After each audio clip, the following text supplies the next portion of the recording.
Good morning students, कैसे हैं आप? कैसे चल रही है स्टडीज़? लॉकडाउन में घर में रहें, सुरक्षित रहें, स्वस्थ रहें। आज हम अपनी स्टडीज़ को आगे कंटिन्यू करते हैं। आज हम पढ़ते हैं एफ ब्लॉक तत्वों के गुण, प्रॉपर्टीज़। लेंथेनाइड्स और एक्टिनाइड्स का इलेक्ट्रॉनिक कॉन्फ़िगरेशन हमने देख लिया। अब इनकी प्रॉपर्टीज़ के बारे में बात करेंगे। सबसे पहले बात करेंगे इनकी हम परमाणविक त्रिज्या, एटॉमिक साइज। ठीक है, एक श्रेणी में जब हम बाएं से दाएं जाते हैं तो इनकी जो त्रिज्या है वो लगातार कम होती जाती है। क्यों कम होती जाती है? दो कारण है इसके। एक तो ये, जैसे हम जानते हैं कि एक आवर्त में हम बाएं से दाएं जाते हैं तो जेड इफेक्टिव यानी कि प्रभावी नाभिकीय आवेश लगातार बढ़ता है। ठीक है, दूसरा चीज, एक चीज और होती है जिसे हम कहते हैं परिरक्षण प्रभाव। डी ब्लॉक तत्वों में हमने स्टार्ट किया था। डी ब्लॉक तत्वों में परिरक्षण प्रभाव जो होता है वो प्रबल होता है, जो जेड इफेक्टिव के प्रभाव को नष्ट कर देता है। लेकिन एफ कक्षकों का जो परिरक्षण प्रभाव होता है वो बहुत ही दुर्बल होता है।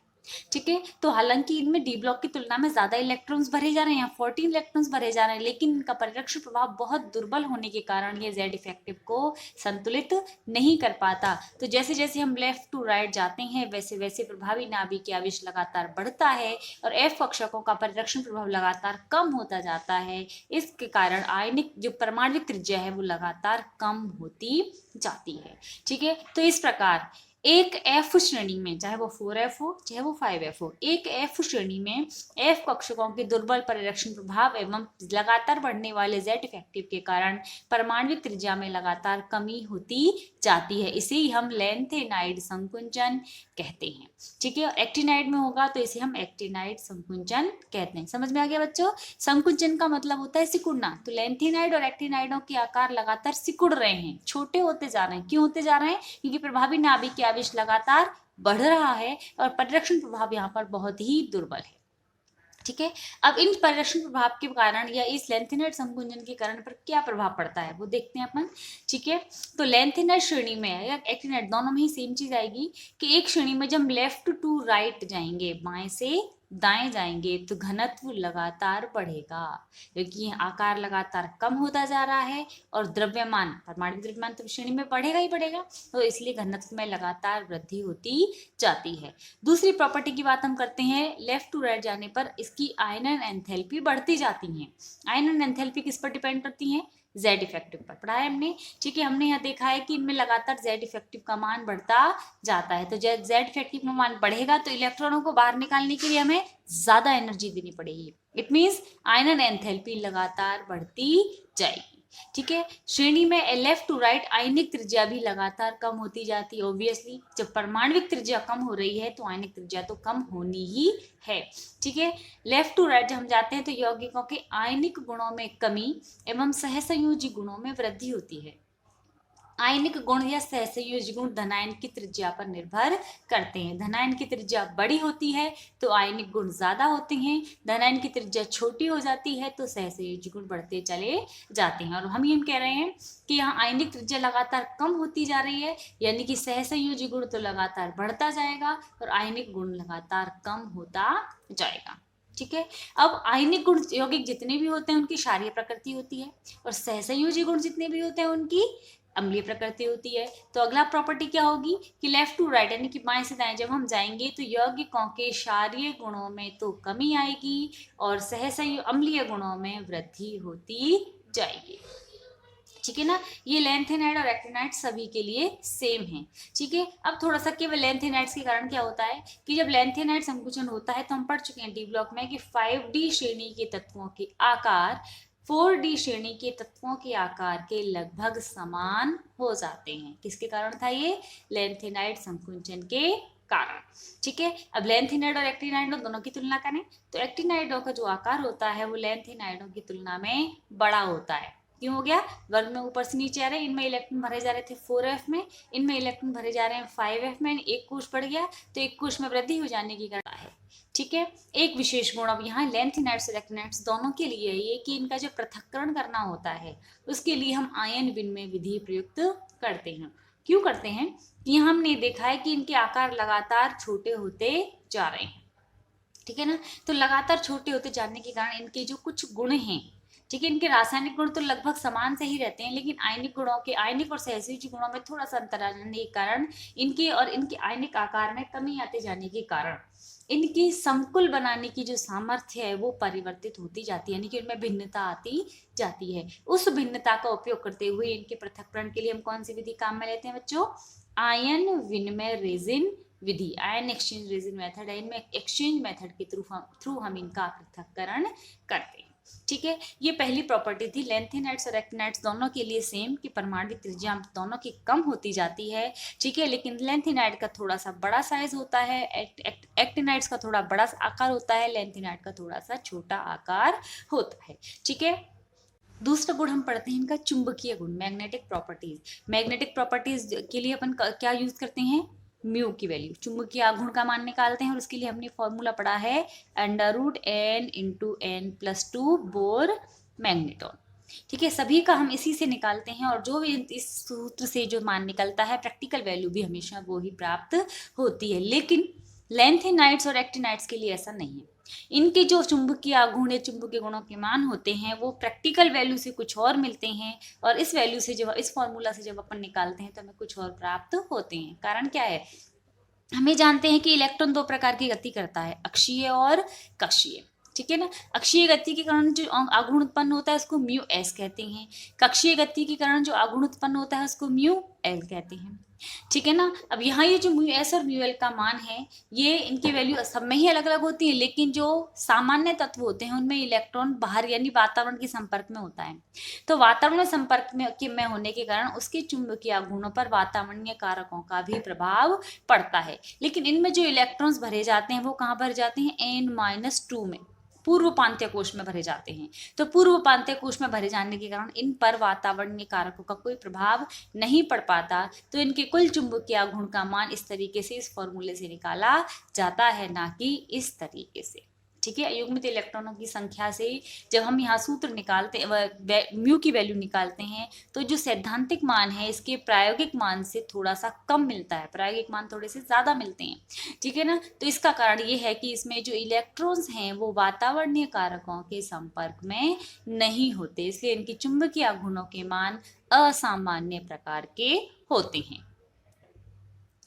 तीसरी प्रॉपर्टी हम पढ़ते हैं कलर यानी कि रंग। हमें पता है रंग उत्पत्ति का कारण क्या होता है? अयुग्मित इलेक्ट्रॉन।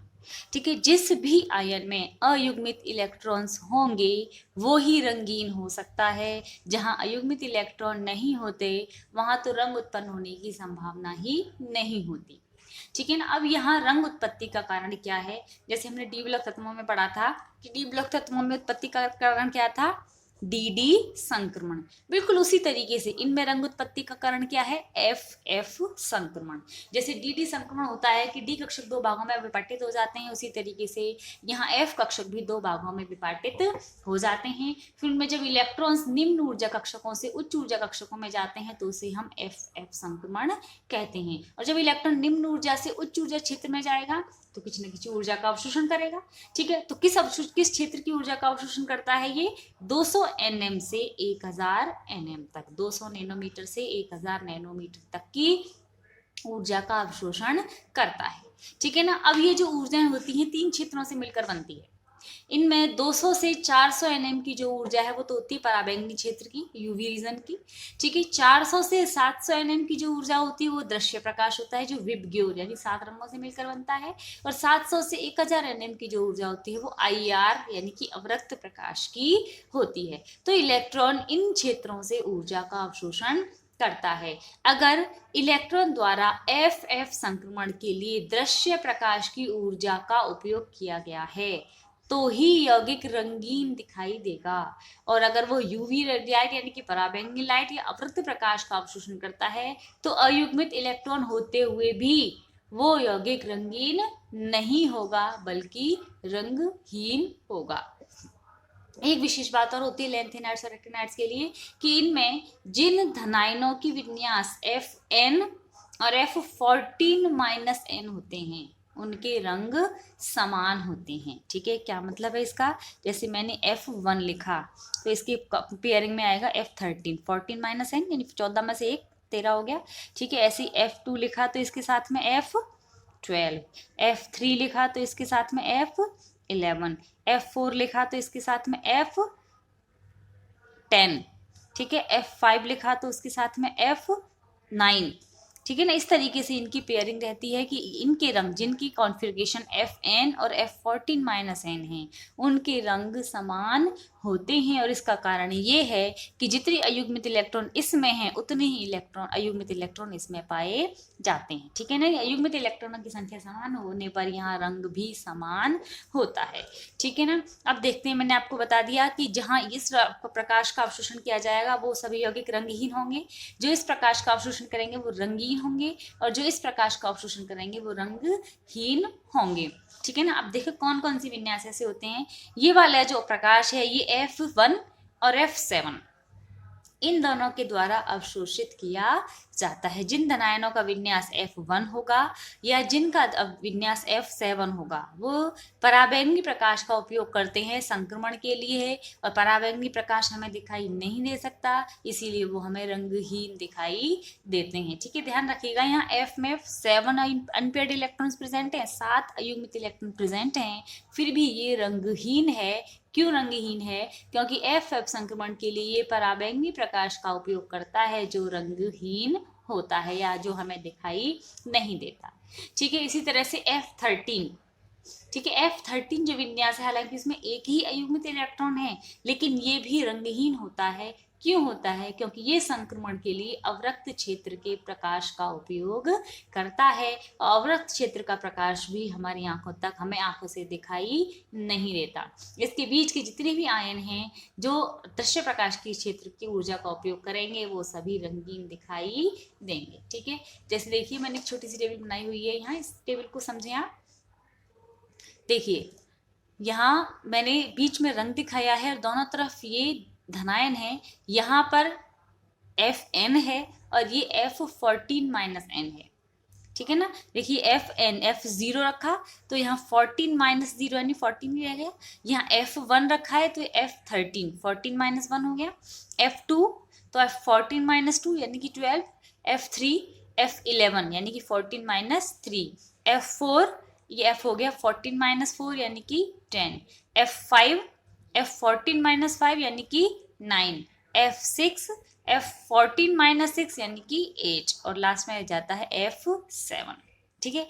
F7 को F14-7 करेंगे तो F7 ही रहेगा, इसलिए इसको मैंने रिपीट नहीं किया, ठीक है ना। ये मैंने सीरियल से लिख रखे हैं सब की, क्योंकि हम ये मानते हैं कि जो लैंथेनाइड्स होते हैं इनकी सामान्य ऑक्सीकरण अवस्था +3 होती है, तो हम +3 के बारे में ही डिस्कस कर रहे हैं। सबको मैंने +3 ऑक्सीडेशन स्टेट में लिखा है, यहाँ ला सिर पर नदी, पैरों में समुंदर, यू गॉड, टीवी, दी हो, इधर तुम, ये भी लो, ये ऊपर से नीचे आए हैं और ये नीचे से ऊपर गए हैं ताकि इनके इलेक्ट्रॉनिक कॉन्फ़िगरेशन आमने सामने आ जाए। ये मैंने ब्रैकेट में इनका इलेक्ट्रॉनिक कॉन्फ़िगरेशन लिखा है आयन अवस्था में, ठीक है। ये आयन अवस्था में इलेक्ट्रॉनिक विन्यास है जब S के जो 6s था 6s के दोनों इलेक्ट्रॉन त्याग दिए गए हैं, और अगर D में था या F में था जहाँ भी था एक इलेक्ट्रॉन वहाँ से निकल गया है, तो ये बचा हुआ इलेक्ट्रॉनिक कॉन्फ़िगरेशन है। 5d 0 हो चुका है, 6s 0 हो चुका है, ठीक है ना। तो इस F इलेक्ट्रॉनों की संख्या के आधार पर मैंने ब्रैकेट में इनके अयुग्मित इलेक्ट्रॉनों की संख्या को भी लिख दिया है। शुरुआत में जैसे जैसे हम बढ़ेंगे वैसे वैसे अयुग्मित इलेक्ट्रॉनों की संख्या बढ़ती है F7 तक, फिर उसके बाद ये जब टर्बियम पर पहुँचते हैं तो वापस पेयरिंग स्टार्ट हो जाती है, तो अयुग्मित इलेक्ट्रॉनों की संख्या लगातार घटती चली जाती है। ल्यूटीशियम तक आकर F14 हो जाता है, यानी कि सारे के सारे इलेक्ट्रॉन युग्मित हो जाते हैं। अब यहाँ देखिए लैंथेनम +3 और ल्यूटीशियम +3 इन दोनों में जो अयुग्मित इलेक्ट्रॉन है वो है ही नहीं है, 0 है। तो Fn और F14 में अयुग्मित इलेक्ट्रॉन नहीं है, इसलिए जब अयुग्मित इलेक्ट्रॉन ही नहीं है तो Ff संक्रमण होगा ही नहीं, और Ff संक्रमण नहीं होगा तो ये कैसे हो जाएंगे? रंगहीन। F1 और ये F13 मैंने अभी बताया था। F1 तो यूवी क्षेत्र के प्रकाश की ऊर्जा का अवशोषण करता है अब पराबैंगनी की, और F13 IR यानी कि अवरक्त प्रकाश के क्षेत्र की ऊर्जा का अवशोषण करता है, और दोनों ही प्रकाश हमें हमारी आंखों तक नहीं हमारी आंखों से दिखाई नहीं देते, इसलिए दोनों ही कैसे होते हैं? ये रंगहीन। नेक्स्ट PR+3 TM+3 इसका F2 है, ये F12 है, दोनों का रंग होता है हरा, ठीक है। Next ND+3 ER+3 F3 and F11 ये होते हैं लाल रंग के, गुलाबी लाल रंग का होता है इनका। Pm+3 और HO+3, होल्मियम+3 और प्रोमेथियम+3 दोनों का ही विन्यास 4 और 14-4 यानी कि 10 है, तो इनका रंग होता है गुलाबी पीला। Sm+3 dy+3 दोनों में अयुग्मित इलेक्ट्रॉनों की संख्या समान है 5-5, ये F5 है, ये F9 है, ये होते हैं हल्दी पीले रंग के। ठीक है, Eu+3 और Tb+3 ये लगभग रंगहीन होते हैं। क्यों होते हैं कि जो F6 वाला ये EU+3 है, ठीक है, ये EU+3 जो होता है ये थोड़ा सा दृश्य क्षेत्र, ज्यादातर पराबैंगनी क्षेत्र की ऊर्जा का अवशोषण करता है। तो ज्यादातर ऊर्जा इसकी पराबैंगनी क्षेत्र की होती है, इसलिए ये रंगहीन दिखाई देता है। जबकि ये टीवी जो है, Tb+3 ज्यादातर ऊर्जा IR क्षेत्र की अवशोषित करता है, और IR क्षेत्र की ऊर्जा अवशोषित करने के कारण वो भी हमें दिखाई नहीं देती, इसलिए ये भी लगभग रंगहीन होता है।